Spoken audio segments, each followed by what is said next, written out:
여러분 안녕하십니까? EBS 초대석 정관용입니다. 그야말로 기후 위기 시대에 살고 있습니다. 지구는 나날이 뜨거워지고 기상이변, 자연재해는 점점 더 빈번해지고요. 어떻게든 우리 지구인 모두가 합심해서 이 위기를 극복해야 하고요. 동시에 새로운 녹색 성장의 기회로 만들어야 하는 것이 우리의 과제죠.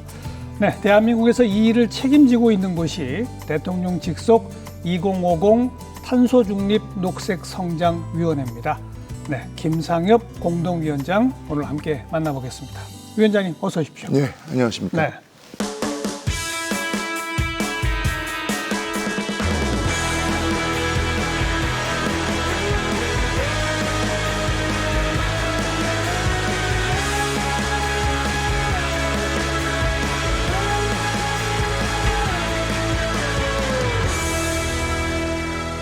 이 위원회가 언제 만들어졌습니까? 예, 2022년 10월에 공식 출범을 했습니다. 불과 2년. 예, 아직 채 2년은 안 됐습니다.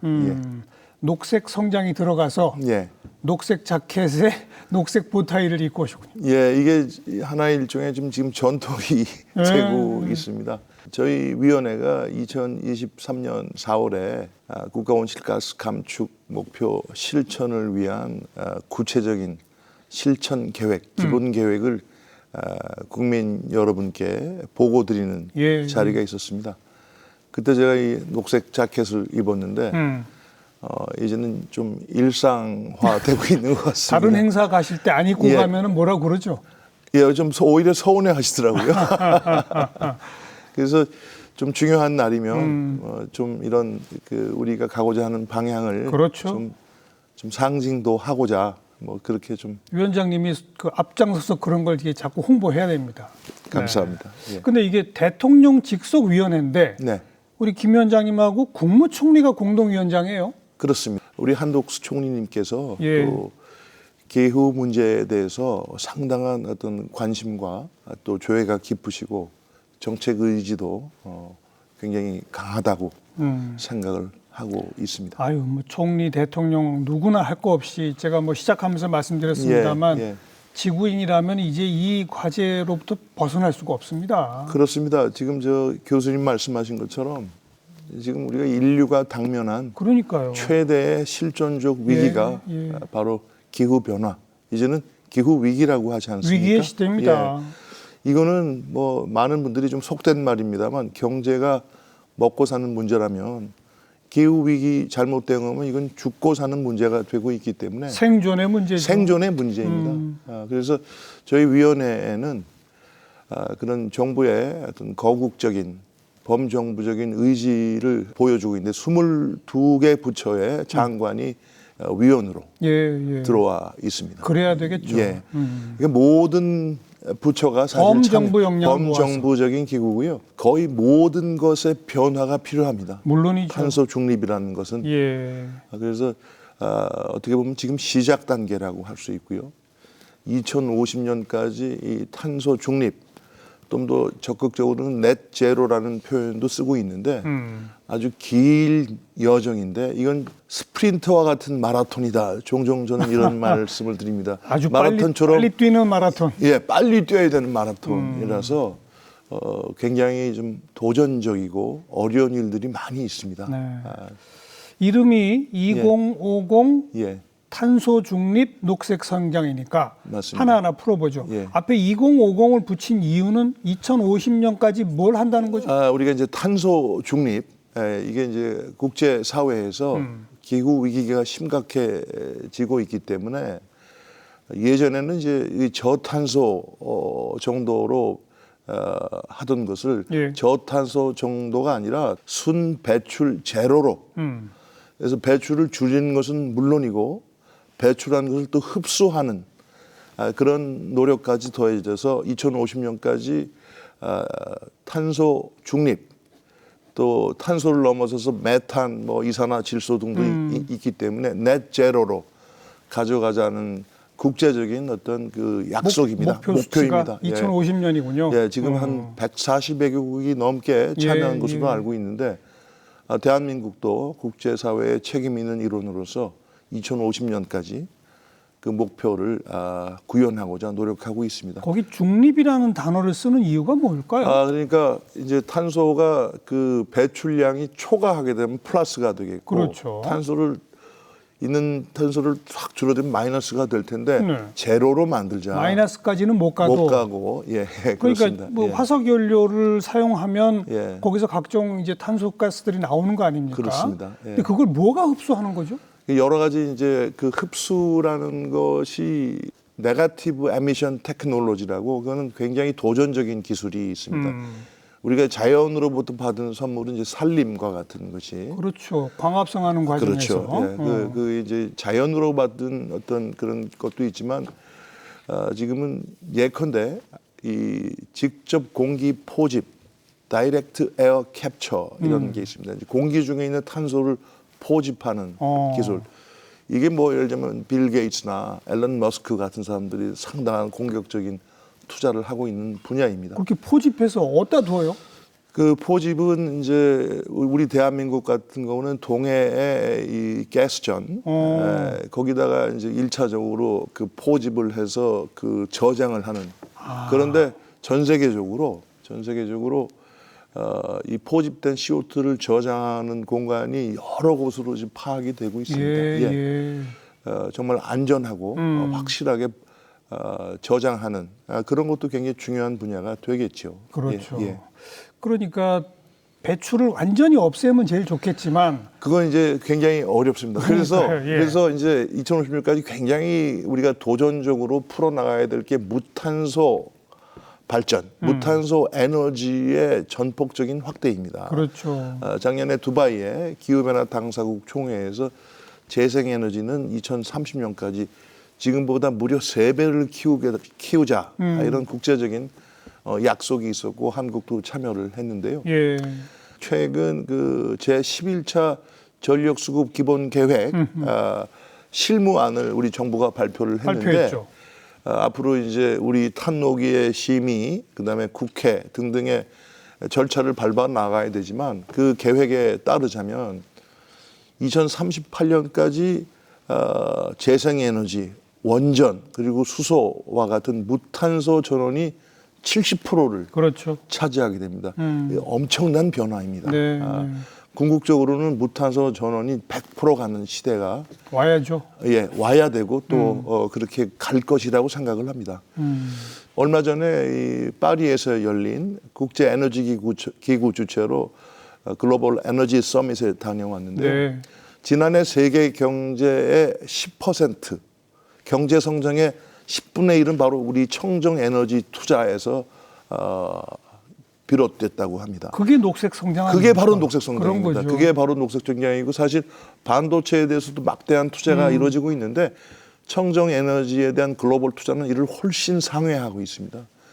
그래서 바티 비롤 IEA 사무총장과도 면담이 있었는데 한국이 녹색 성장 종주국인데 지금 그게 구현이 되고 있다. 이런 얘기를 하시더군요. 우리 녹색 성장은 조금 있다가 좀 더 집중적으로 짚도록 하고 먼저 이제 탄소 중립으로 이제 가는 우리가 첫 그 과정에 있는데 그렇습니다. 지금 전 세계적으로 보면 아직 그 목표치에 전혀 도달하지 못해가지고 그렇습니다. 처음 시작할 때 제가 말씀드린 것처럼 지구 온도는 계속 올라가고 그에 따라서 기후 위기, 자연재해 이거 그냥 자연재해에서 끝나는 게 아니라 식량 위기로 또 연결되고 해수면 상승은 국토 위기로 연결되고 맞습니다. 조금 설명해 주세요. 이게 도대체 얼마나 심각한 겁니까? 지금 예전에는 지구 온난화라는 말을 썼잖아요. 근데 지금 우리가 겪고 있는 기후 변화, 기후 위기에 비교한다면 지구 온난화는 너무 점잖은 표현인 좀 한가한 표현 같아요. 뭐 따뜻해지면 좋은 거 아니야 이렇게 오해하는 분들도 있는데 그래서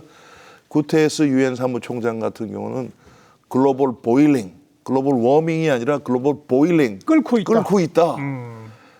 그리고 우리가 이런 식으로 하면 집단 자살로 간다. 아주 과격한 원사를 쓰고 있는데 사실 그 교수님 기억하시겠습니다만 파리 기후변화 협정 우리 반기문 총장님께서 아주 주도적인 역할을 하셔서 2015년에 그때가 이제 2도 훨씬 아래로 1.5도 상승까지는 막겠다. 산업화 이전 1850년과 비교해서 1.5도까지 낮추겠다라는 데 약속을 했습니다. 그런데 이미 넘어버렸어요. 이미 좀 넘고 있는 최근에 세계 기상 기구가 가장 그 권위 있는 기관인데 1.45도 정도 올랐다. 그리고 몇몇 기관에서는 이미 1.5도를 넘어섰다 얘기하는 분들도 있습니다. 게다가 이미 배출돼서 쌓여 있는 이산화탄소 때문에 자동적으로 올라가기로 되어 있는 게 있잖아요. 굉장히 잘 알고 계시네요. 그러니까요. 예, 이산화탄소는 쉽게 없어지지 않고 그 굉장히 지속되는 폴루턴트라는 표현을 씁니다. 오래가는. 심지어 몇백 년 가는 경우도 있다고 하는데요. 지금 그 배출된 CO2가 상당한 기간 지구를 떠돌고 남아 있기 때문에 지금 당장 줄인다고 해서 문제가 금방 해결되지 않기 때문에 그런 어려움도 있습니다. 예. 노르웨이의 아주 대표적인 에너지 기업분과의 어떤 자리가 있었는데요. 지금 그 북극, 그 덴마크, 노르웨이가 다 그 북극을 앞에 두고 있는 나라들 아닙니까? 지금 여름철이면 북극의 얼음이 사라지고 있다고 합니다. 저도 2012년에 그린랜드를 한번 다녀왔는데 9월 달이 얼음이 가장 적은 기간이라고 하는데 정말 그 얼음이 둥둥 떠다니는 게 보이고 또 최근에 그린랜드 기록을 보니까 눈썰매를 타고 다니는 분이 지금 물썰매를 타고 다닐 정도로 북극곰이 갈 데가 없대요. 북극곰이 갈 데가 없습니다. 그런데 이걸 많은 분들이 그래 북극곰 불쌍하다 그러는데 이게 지금 우리의 문제가 되고 있다는 거예요. 북극곰만의 문제가 아니라 우리 일상의 문제가 되고 있고 지금 뭐 기후 물가, 기후 인플레 이런 얘기하죠. 맞습니다. 지금 뭐 얼마 전에 뭐 사과값이 금사과 이런 얘기도 나왔는데 뭐 배추, 곡물 다 비슷한 상황이고요. 요새 또 금오징어란 말이 있습니다. 맞아요. 오징어도 안 잡힙니다. 동해에서 안 잡힌다. 예, 안 잡히고 뭐 울릉도가 제주도 닮아간다 그러고 식탁의 변화가 오고 한국은행 같은 데서는 물가 관리할 때 이 바스켓이라는 게 있습니다. 어떤 것을 집어넣어서 물가 동향을 봐야 되는데 기후 변화의 요인을 집어넣지 않을 도리가 없다. 없죠. 그래서 기후 변화가 우리의 민생을 위협하는 현실 문제가 지금 되고 있습니다. 예. 자, 그래서 이제 우리가 어떻게든 우선 탄소 발생 줄여 나가야 되는데 2018년이 가장 최고 정점을 찍었다고 그래요. 그렇습니다. 지금 그거로부터는 쭉 떨어지고 있습니까? 어떻습니까? 예, 저희들이 이제 2022년 업무를 시작할 때 여러 가지 이제 재생에너지와 원전을 조화롭게 좀 발전 분야도 저탄소 위주로 가져가는 정책 조정을 했습니다. 우리가 이제 정점이라 그러는데 2018년이 대한민국 온실가스 배출의 정점이었다. 이렇게 이제 판단할 수 있겠는데 그때가 한 7억 2,500만 정도 됐습니다. 예. 그러니까 2022년은 6억 5,500만 톤 정도로 잠정 집계가 됐습니다. 그에 비하면 한 10%가 준 것이죠. 그러네요. 그런데 우리가 2030년까지 40%를 줄이겠다고 약속을 했습니다. 그 18년 대비. 18년 대비. 그러니까 그럼 갈 길이 뭔데요? 갈 길이 멀고 훨씬 더 많은 노력을 해야 됩니다. 그런데 이제 한 가지 조금은 고무적인 것은 작년 같은 경우 사실은 기후 변화는 다른 문제는 에너지 문제이기도 합니다. 당연하죠. 작년에 이제 이 발전 분야에서 한 5% 가까이 줄어든 것으로 이 또한 잠정 집계가 되고 있습니다. 이런 에너지 통계 같은 경우는 약간의 숫자가 보정이 됩니다. 그런데 그 정도로 좀 추정이 되고 있고요. 이제 앞으로 다른 분야, 산업도 이제 석유화학 같은 경우는 많이 줄어들고는 있습니다. 그런데 산업 전반에 그리고 우리가 그 온실가스를 줄이기 어려운 탄소 집약적 산업이 많이 있습니다. 네. 철강도 있고요. 아까 화학도 그렇고 뭐 반도체, 디스플레이. 요즘은 AI 때문에 전기 사용량이 기하급수적으로 그것도 늘어날 제가 거라는 말씀드리고 싶습니다. 그리고 이제 우리가 우리 전기차는 이제 대세가 되고 있지 않습니까? 그러니까요. 수송 분야에서도 많은 감축이 더 필요하고요. 이 건물, 그다음에 농축산물, 폐기물 전 분야로의 보다 손에 잡히는 감축이 지금 일어나야 되고요. 우리 탐욕에서도 많은 그런 면에서 노력을 관리부처가 하고 있습니다. AI 말씀을 해주셨는데요. AI가 큰 변수가 되고 있습니다. 전기 먹는 하마래요. 혹시 그 이세돌과 알파고의 바둑 대결 기억하십니까? 기억나죠. 저도 바둑을 너무 좋아하는 하는 사람인데 그래서 저는 당연히 이세돌이 이길 거라고 생각했는데 그 알파고한테 지는 걸 보고 제가 현장에 찾아갔었습니다. 그 당시 이제 그 딥마인드 하사비스 사장이 그 마침 계셔서 그 얘기를 좀 나눴는데 제가 그런 얘기를 했어요. 이세돌하고 똑같은 전기 에너지를 쓰게 했다면 이세돌이 이겼을 거다. 이세돌 그 알파고 당시 상대한 알파고는 수백 대의 서버를 통해서 한 8,500배에서 1,000만 배 정도 에너지를 더 썼다 그러거든요. 그랬겠죠. 그러니까 인간의 뇌가 그만큼 효율적인 겁니다. 근데 지금 AI가 전 세계적으로 확장되면서 이 에너지 AI가 쓰게 될 전력 수요에 비상이 걸렸습니다. 맞아요. 그리고 데이터 센터 같은 경우도 지금 사흘에 하나꼴로 만들어지죠. 예. 구글의 그 알파고를 만든 구글이 그런 머신 러닝 하는 데만 전체 전기의 20% 가까이 쓰고 있다는 보고고요. 예. 그 굉장한 도전인데 다른 이면으로는 또 AI가 인간을 대신해서 전력망을 관리해주고 그리고 효율적으로 사용할 수 있게. 그러니까 재생 에너지의 효율적인 관리. 네. 그리고 탄소 저감 등등에서 한 10%까지도 줄이는 역할을 할 수 있다. 전기를 많이 쓰긴 하지만 다른 한편으로 효율화시켜서 10%를 더.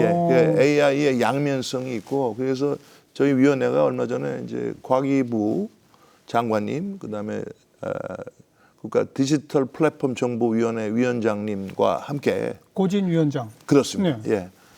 우리 대한민국이 잘할 수 있는 것이다 이것이 AI와 디지털을 통한 탄소 중립.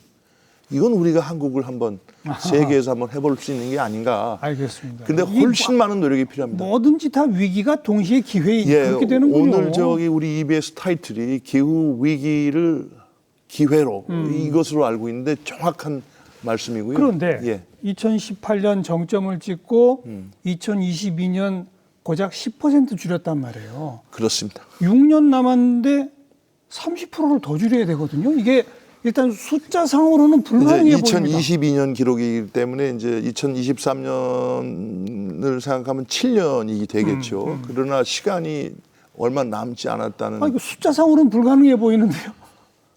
굉장히 도전적입니다. 굉장히 도전적이고 제가 이제 이 문제는 국제적인 문제이기 때문에 미국, 유럽, 일본 많은 분들과 얘기를 나누고 있는데 자신 있게 도달한다는 나라는 사실 거의 없습니다. 그죠. 이 문제가 워낙 심각하기 때문에 최선을 다하는 것이 중요하고 우리 한국 같은 경우는 지금 2차례에 걸쳐서 온실가스 감축 추세가 나타나고 있고요. 지금 우리 정부에서 정말로 뜻깊게 생각하는 거는 올라갔다 내려갔다가 아니라 탈탄소 체제가 비가역적으로 확실히 자리 잡도록 하는 것. 그래야죠. 그게 중요하고요. 올라갔다 내려가면 안 되죠. 계속 내려가야죠. 계속 내려가야 돼요. 그러니까요.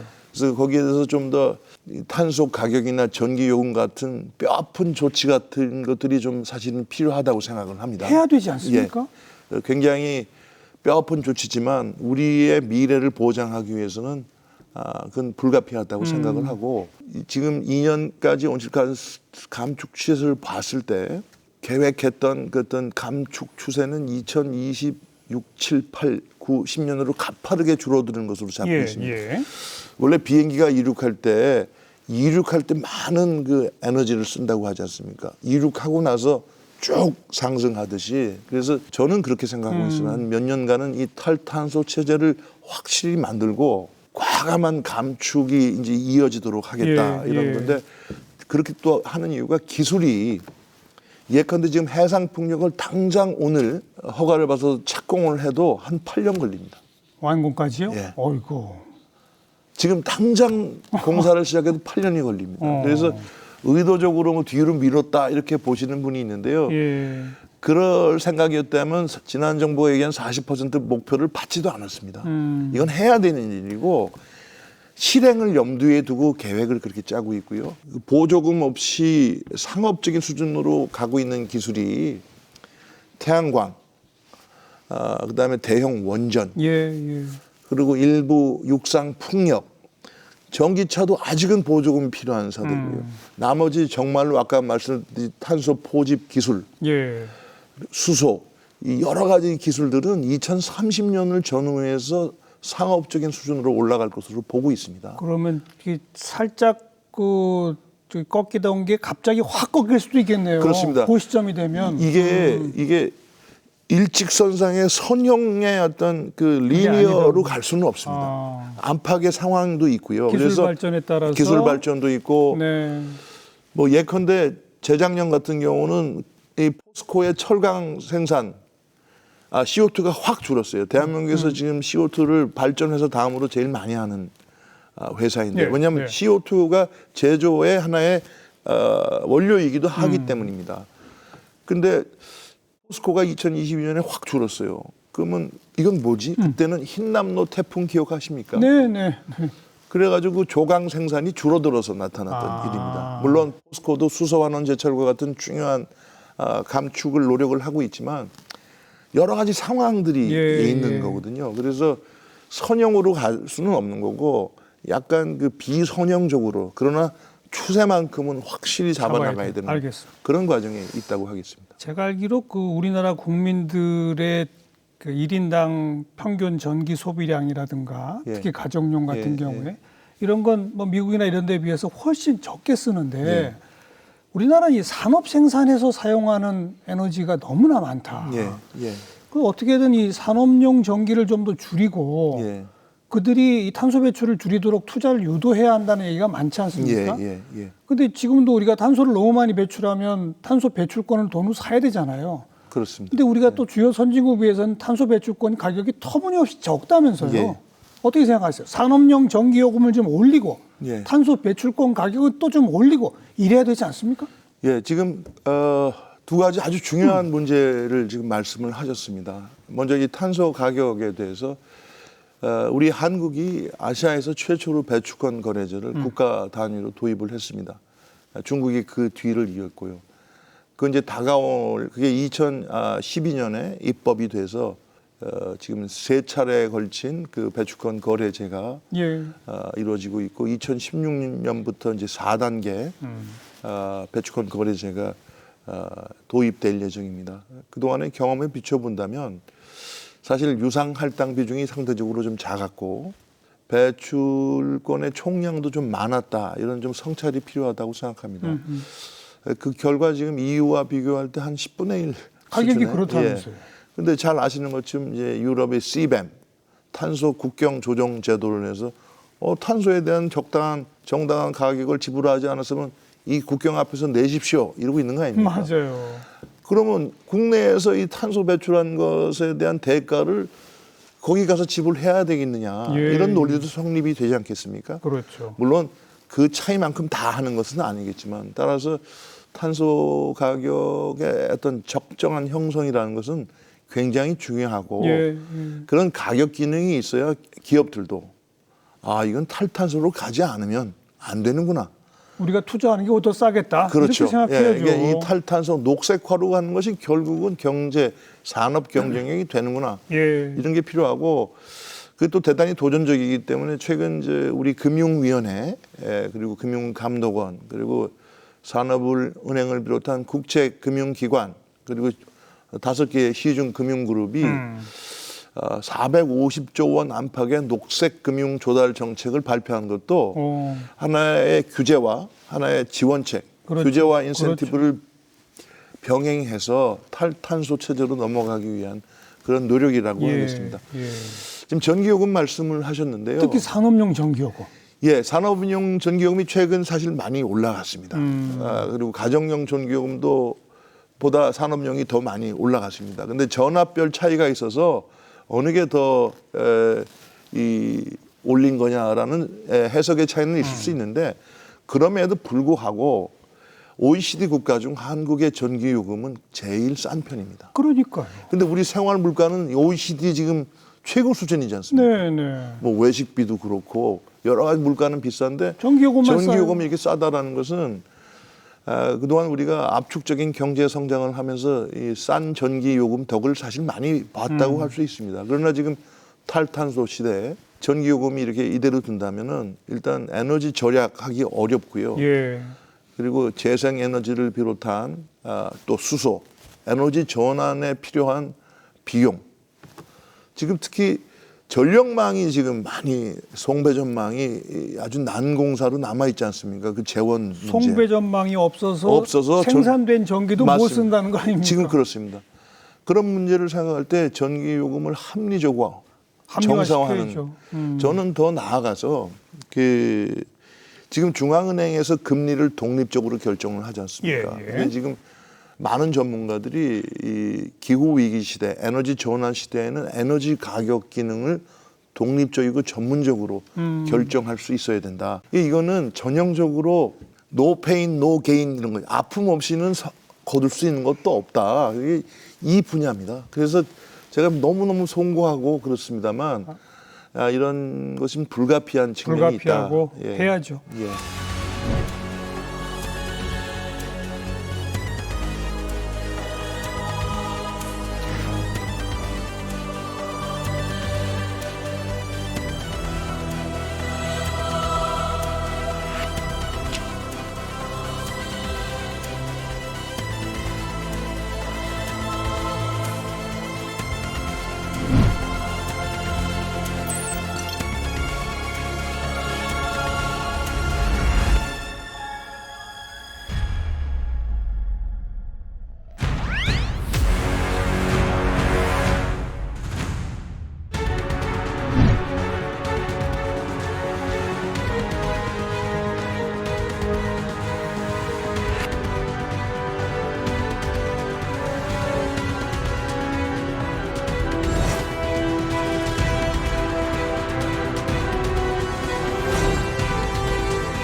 자, 이제 우리 탄소 중립으로 예. 가는 이 지난한 과정, 그러나 지금까지는 좀 미미할지 몰라도 여러 가지 환경과 기술 발전에 따라서 급 커브를 그릴 수 있다. 그려야 하고 또 그렇게 되도록 노력을 하고 있습니다. 그런 희망을 좀 받고요. 예. 그다음에 이제 녹색 성장인데 예.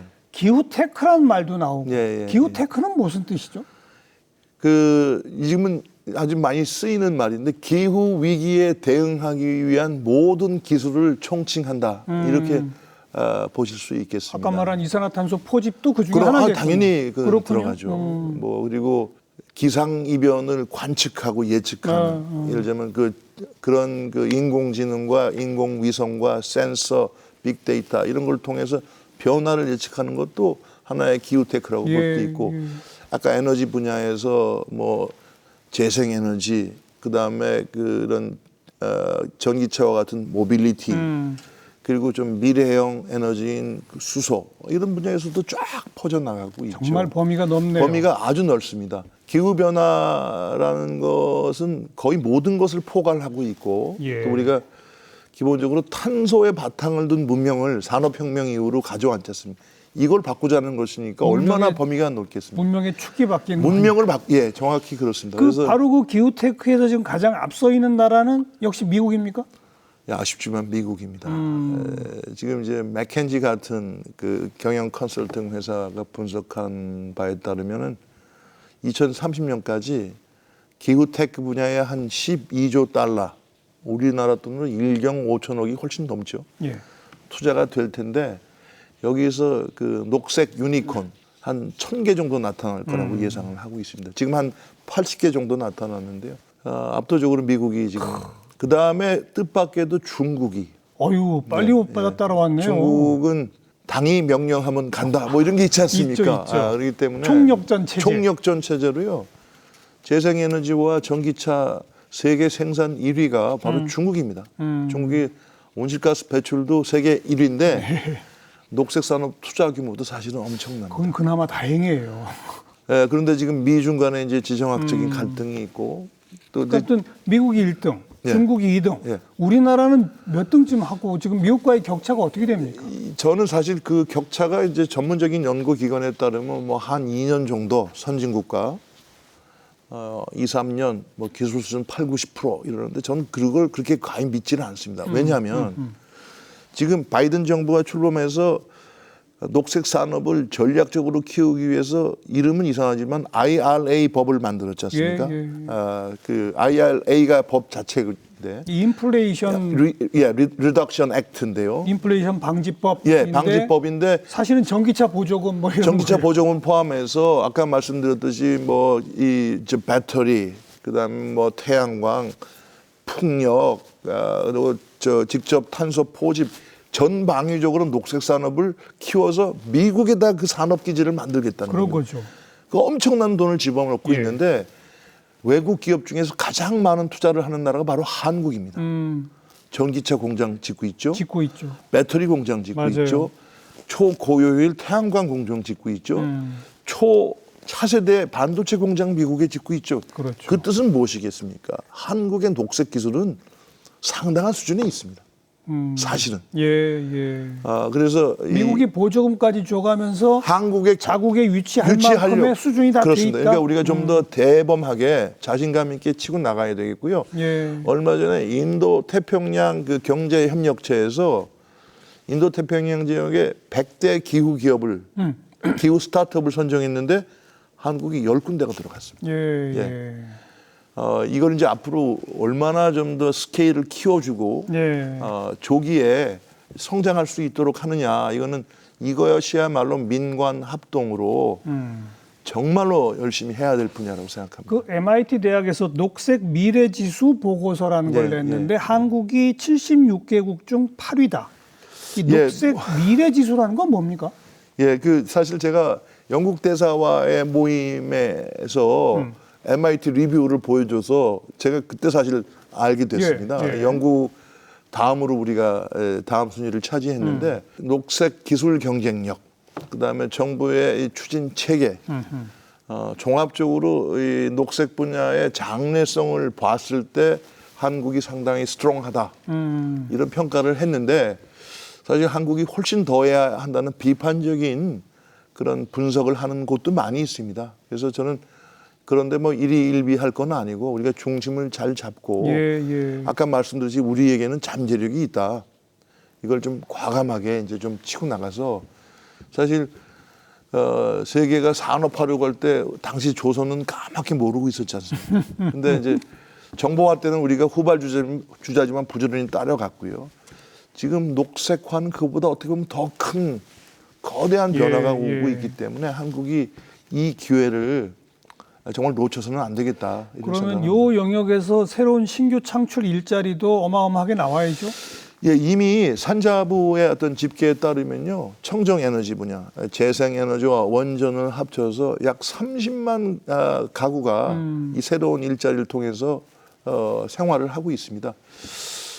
저희가 이제 여러 가지 그 어떤 정도로 정책을 또 개발을 하고 있느냐에 따라 다르겠지만 한 80만 명 정도의 일자리 창출은 가능하지 않을까. IAEA에서는 전 세계적으로 900만 정도, 뭐 심지어 1000만을 내다보는 분인데 그건 왜 그 숫자가 왔다 갔다 하느냐면요. 우리가 어느 정도로 전환을 하느냐는 그 노력, 그리고 그 이행 실적과 연동돼 있기 당연하죠. 때문에 그렇습니다. 근데 여기에 새로운 일자리가 있다는 건 분명하고요. 그 ILO 국제노동기구와 같은 데서는 따라서 이런 직업 이동이 가져올 때의 변화 이런 것에 대한 대책도 잘 세워야 된다. 그렇죠. 이쪽에는 주요 대기업들뿐 아니라 이 벤처들도 많이 지금 많이 있습니다.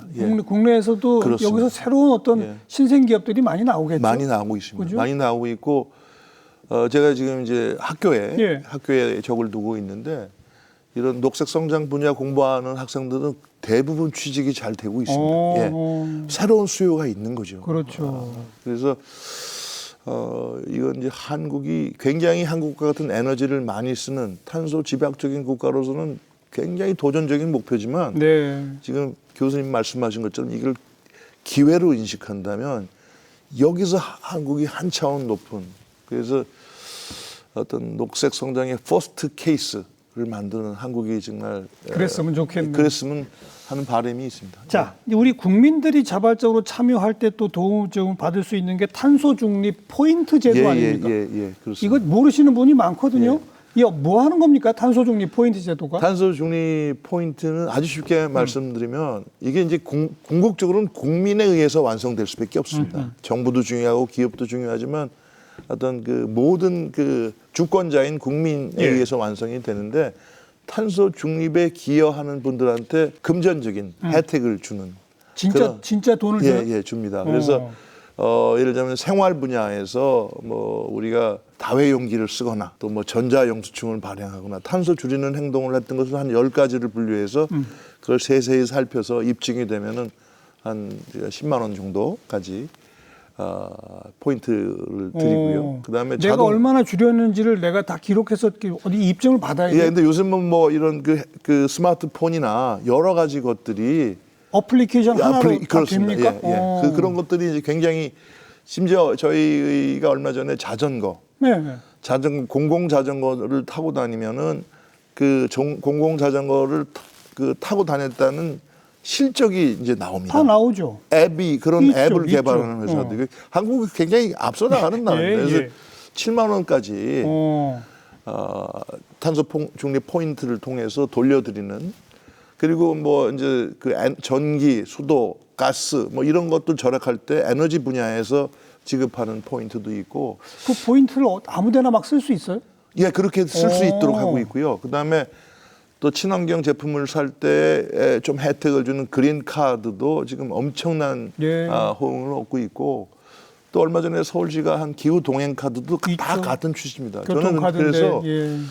탄소 중립 포인트 제도는 너무나 중요하기 때문에 예산 당국 그다음에 국회와 좀 협력을 통해서 이건 좀 더 훨씬 더 포인트를 좀 키우는 네. 예산을 제가 볼 때는 한 10배 정도는 키워 나가야 되지 않나. 지금 제가 체감이 되도록 더 잘 해야 모르는 됩니다. 분들 많다고 그랬는데 예. 이 포인트 제도를 알고 활용하시는 분이 지금 어느 정도나 됩니까?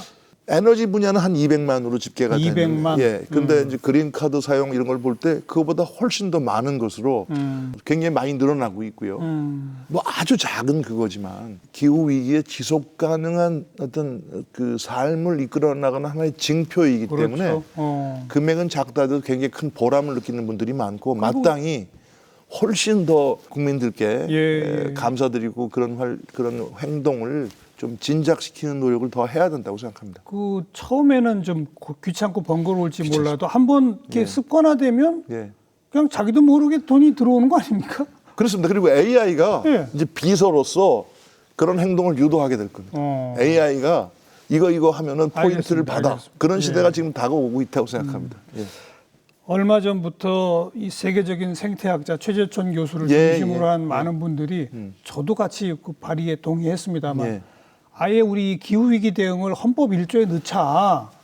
이거 헌법에 넣어서 국가가 반드시 이걸 책임지도록 하는 의무 조항으로 만들어야 한다. 예. 국민들도 이게 정말 우리의 의무라는 걸 체감하려면 헌법에 넣어야 된다. 그래서 헌법 개정 운동을 하고 있거든요. 예, 예. 어떻게 생각하세요?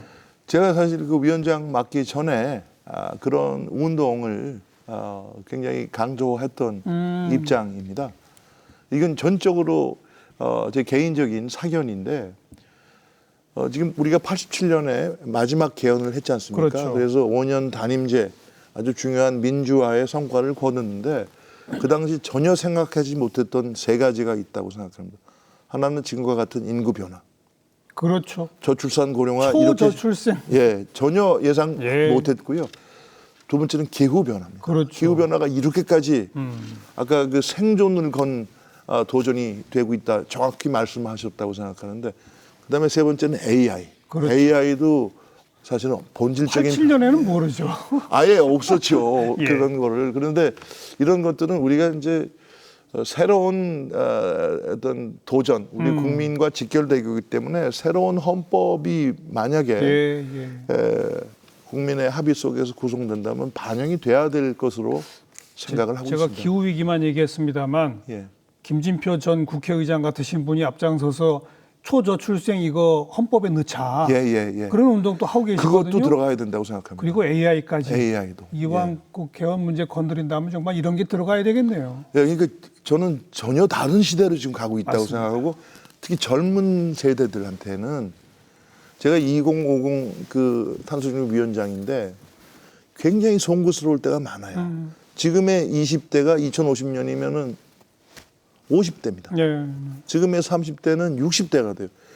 2050년의 계획 그분들이 살아가는 시대인데 기성세대가 어떻게 다 이거를 하겠습니까? 그래서 지금 아까 말씀드린 기후, 인구, AI는 예. 지금 젊은 세대들한테는 더욱 절박하고 큰 문제가 될 것이기 때문에 맞습니다. 좀 더 큰 차원으로 좀 봐야 되는 게 아닌가 이런 생각을 하고 있습니다. 자, 마지막으로 우리 시청자분들께 예. 탄소 중립 녹색 성장 위원장이시니까 마지막 당부 말씀 한 말씀 청해 듣죠. 최근에 그 기후 유권자라는 말이 있죠. 등장하고 있습니다. 기후 문제가 워낙 심각해지니까 기후 문제를 열심히 풀어나갈 정치인들을 국회로 보내자. 뭐 그렇죠. 이런 운동인데요. 지금 그런 면에서 지금 여의도 정치권에 사실 기후 전문가 또는 기후 활동가, 대응 활동가들이 속속 국회에 진출하고 있습니다. 맞습니다. 그게 바로 우리 국민의 힘입니다. 예, 그래서 예. 국민이 주권자로서 정책을 변화시킬 수 있는 힘이 있다. 이런 것들을 좀 더 깨우쳐 주시면 좋겠고요. 또 국민은 또한 또 강력하고 위대한 소비자이기도 합니다. 제가 얼마 전 그 플라스틱 남용 방지, 플라스틱 오염을 줄이기 위한 그 국제 회의에 참석을 했는데요. 배달 한번 시켜보면은 크고 작은 일회용 용기가 뭐 열 몇 개가 나옵니다. 이거 소비자들이 과감하게 배격해야 됩니다. 예. 그러면 유통업체, 제조업체 바뀌지 않을 도리가 없습니다. 이게 바로 국민의 힘이고요. 저는 뭐 우리 국민 여러분들께서 전기 한 등 꺼주세요 이런 것도 중요하지만 정치를 변화시킬 수 있고 그렇죠. 기업을 변화시킬 수 있게 바로 우리 국민 여러분들이다. 이 점을 좀 더 깨우치셔서 알겠습니다. 힘을 좀 보여주시기를 제가 늘 바라고 있습니다. 오늘 아주 귀한 말씀 잘 들었습니다. 고맙습니다. 아유 감사합니다.